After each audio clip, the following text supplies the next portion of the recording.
Hello, traders. FX Pip Collector here. Today is Tuesday, April 22nd, and this is my PM recap for the Euro-US dollar. If you haven't done so yet, definitely do check out my free Discord channel, linked down here in the corner at the end of the video, and take a look at my website, fxpipcollector.com. Make sure you watch the video on the home screen page of that website to learn more. So anyways, the euro dollar finally did make a pretty decent push down today. Now this morning I was talking about how this is either an A or a 1 and this is either a B or a 2 and that we're likely going to go down for either a wave 3 or a wave C. Now it definitely still could end up being a wave C. We have two things going on here. We have our Fibonacci retracement on this last push up. We also have our Fibonacci extension on the wave A or 1 projected off the top of the wave B or 2.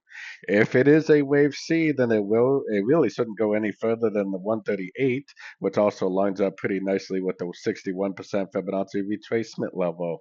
So if it does turn at this 61%, if it makes a nice engulfing move up, that's a wave C, and we definitely want to go long for the continuation of the uptrend. On the other hand, if it doesn't turn at this level, but instead it just keeps going down, making lower lows, lower highs, then likely we are in for a much bigger turn on the higher time frames. Now, going all the way up to the higher time frames, we definitely do have 5 waves right here on the daily. So there is a chance that we do make a pretty significant pullback to the 5 waves up, which could even turn into a wave 2, which would make for a really big move down.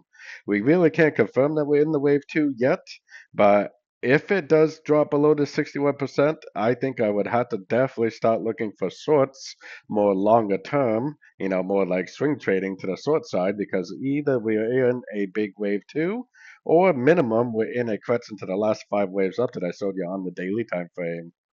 So anyways, don't forget to like and subscribe, and as always, thank you for watching and happy trading.